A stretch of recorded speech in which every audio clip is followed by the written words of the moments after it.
주주총회도 많은 분들이 과반수 출석에 과반수 동의라고 생각하시는 분들이 많으신데 아닙니다. 보통 결의는요, 출석한 의결권의 과반수, 이거는 같죠. 하지만 그 동의한 숫자가 발행 주식 총수의 4분의 1 이상이면 됩니다. 즉 과반수의 출석을 요구하지 않는다라는 것입니다. 자, 주주총회 결의 방법은 이사회 결의 방법하고 다릅니다. 자, 원칙 여기 결의 보면 총회 의제는 소집 통지 공고된 것에 하나한다라고 보시면 됩니다. 뭐 속행이나 연기는 뭐 성질상 뭐 아니지만, 예. 자, 근데 이제 결의 방법 구체적으로 들어가면요, 이 사회는요 과반수가 출석해서 과반수가 동의를 해야 된다고 말씀드렸어요. 이 사회는. 그래서 주주총회도 많은 분들이 과반수 출석에 과반수 동의라고 생각하시는 분들이 많으신데 아닙니다. 주주총회는 보통 결의는요, 출석한 의결권의 과반수, 이거는 같죠. 하지만 그 동의한 숫자가 발행 주식 총수의 4분의 1 이상이면 됩니다. 즉 과반수의 출석을 요구하지 않는다라는 것입니다. 자, 이렇게 말씀드리면 과반수의 과반수면 결국 뭐 똑같은 거 아니냐 이거랑. 근데 굉장히 다릅니다. 그 뒤에 이제 사례에서 제가 말씀드릴게요. 자, 정리하겠습니다. 출석한 의결권의 과반수, 발행 주식 총수의 4분의 1 이상, 이게 정확하게 외우신 겁니다. 자, 특별결의는 어떨까요? 출석한 의결권의 3분의 2 그리고 발행 주식 총수의 3분의 1 이상의 동의입니다. 자, 특수결의는 이제 전원이 다 동의를 해야 되는 건데 이건 엄밀히 말하면 결의는 아닙니다. 왜냐하면 결의는 주주총회라는 어떤 회의체에 모여서 결의해야 되는 건데 여기서 상법에서 정하는 주주 전원 동의는 꼭 회의체를 하지 않아도 연명장으로 이렇게 해가지고 다 전원 동의를 하면, 그래서 그 동의를 받는데 일주일이 걸려도 동의를 봅니다. 자, 그런데 이제 또 이렇게 한번 모을 때 이렇게 딱 3개를 모아야 또 이렇게 외우기도 쉽고 좀 그렇죠. 그래서 이제 교수님께서도 보통 결의, 특별 결의, 특수 결의 하시니까 저도 이렇게 써놨습니다. 예. 전원 동의가 필요한 경우에는 책임을 면책시키는 경우, 아니면은 이제 조직 변경, 유한회사를 주식회사로 또는 그 반대로, 그리고 주식회사를 유한책임회사로 뭐 이렇게 바뀌는, 조직을 바꾸는 것, 이 경우에는 전원 동의가 필요합니다. 재밌는 거는요, 유한회사를 주식회사로 바꿀 수는 있어요. 그리고 주식회사를 유한책임회사로 바꿀 수 있는데 유한회사를 유한책임회사로 바로 바꿀 수는 없어요. 그래서 외국계 회사가 한국의 자회사를 설립할 때 주식회사가 아닌 유한회사를 설립한 경우가 많았었습니다. 외관법 때문에. 그런데 이제 주식회사 등 외부감사에 관한 법률로 해서 유한회사도 외부감사를 받도록 한 거예요. 그러다 보니까 더 이상 유한회사를 유지할 필요성이 없게 됐습니다. 그래서 유한책임회사를 바꾸고 싶은데 바로 고속도로가 없다라는 거예요. 그래서 주식회사를 한번 바꾸고 조금 쉬었다가 숨 고르고 다시 이제 유한책임회사로 그렇게 실무에서 하고 있습니다. 자, 특수결의. 그 다음에 이제 주주총회 다 끝났습니다. 자, 그러면 이제 주주님들이 다 가시고요. 퇴장하시고. 자, 그러면 우리가 또 실무자분들이 하실 게 있죠. 주주총회 의사록을 작성하셔야 됩니다. 아, 끝났다. 그러고 뭐 의사록 작성 안 하고 그러면 안 되죠. 자, 의사록을 작성할 때 이사회 의사록하고 좀 차이가 있는데 뭐냐면 출석한 이사까지만 날인받으면 됩니다. 감사는 날인받지 않아도 돼요. 또한 이사가 아닌 주주는 의사록에 날인받으시면 안 됩니다.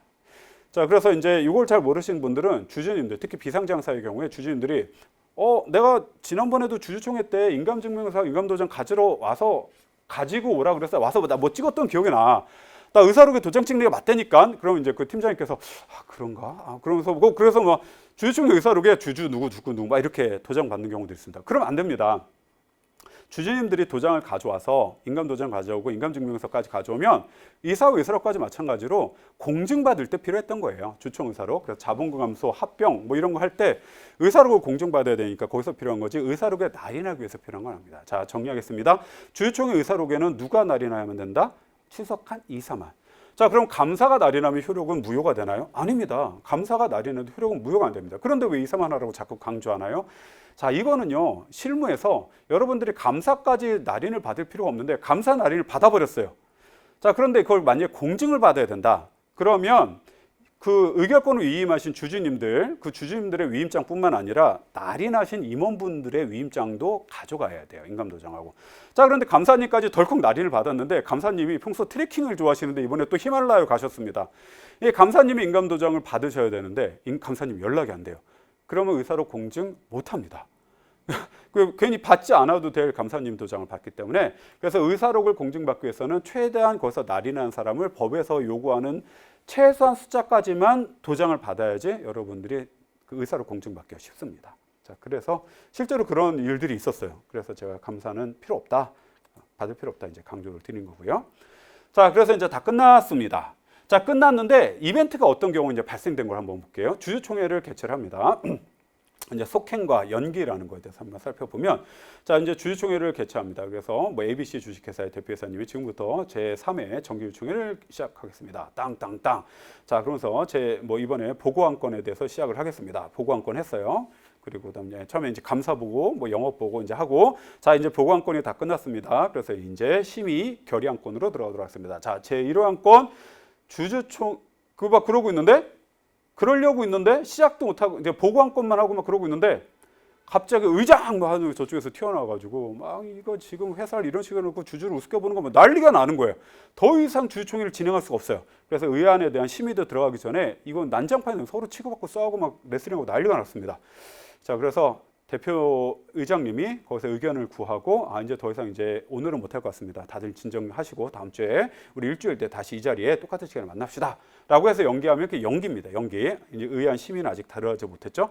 자, 그런데 이제 대표님이 자, 지금부터 제2호 주주총회, 재무제표 승인회건에 들어가겠습니다. 땅땅땅 해가지고 이제 재무제표 막 설명하고 막 그리고 이제 심의 들어가려는데 질문이 있다라는 거예요. 표결 직전에. 그래서 뭐 간단한 거겠지라고 물어봤더니 뭐 난리가 나는 겁니다. 자, 그래서 이제 심의는 들어갔는데 표결을 못했어요. 자, 이런 경우에도 또 연기를 하겠죠. 자, 그냥 연기라고 하면 좋은데 또 이거 교수님들께서 또 이거 속행이라고 구별을 해주셨습니다. 자, 근데 우리는 뭐 크게 상관없습니다. 연기를 속행이라고 불렀다고 해서 뭐 그냥 잡혀가거나 그러진 않으니까. 그런데 이제 우리 아카데믹하게 교수님들께서 구별하고 계시니까 의안 심의까지 들어갔는데 못한다. 그러면 이제 속행이다. 이제 보시면 되겠습니다. 자, 일주일 뒤에 다시 모였어요. 연기한 거를 다시 모이면 연기회. 그리고 속행한 걸 다시 모이면 개속회 이렇게 부릅니다. 아까 제가 이제 뭐 얼렁땅 넘어간 것처럼 넘어간 것 중에 주주총회의 결의 안건은 미리 소집 통지된 안건에 대해서만 할 수 있습니다. 이게 원칙입니다. 자, 그런데 그 뒤에 연기나 속행은 그 성격상 그러지 않아도 된다.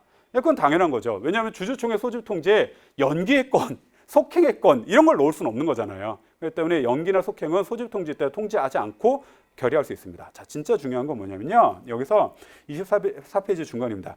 일단 성립을 하면요. 주주총회가 개최가 됐어요. 개회가 됐어요.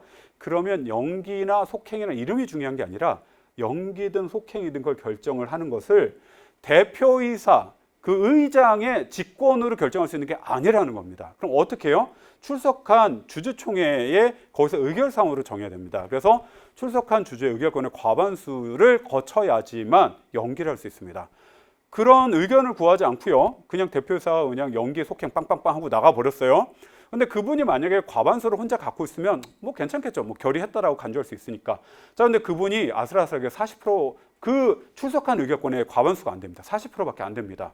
자, 그러면 남아있는 주주들이 합심해가지고 임시의장 뽑아서 주총결의 그대로 진행할 수 있습니다. 그러면 남아있는 주주총회가 유효한 주주총회가 됩니다. 왜? 연기 속행 결의가 없은 거예요. 그런데 대표이사가 마치 배 아파 하고 뛰어나온 거하고 똑같은 거죠. 그래서 그런 경우에는 임시의장 정해서 할 수가 있습니다.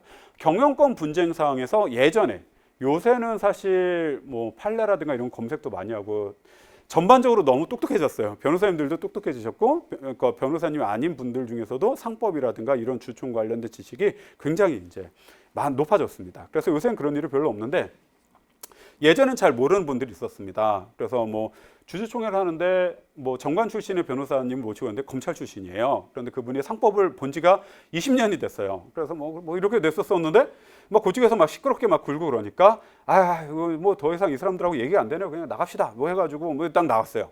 그런데 이제 남아 있는 사람들끼리 이사를 막 새로 뽑고 막 이렇게 해가지고 진행됐었는데 그게 이제 통과를 해서 경영권을 뺏기고 그런 사례가 왕왕 있었습니다.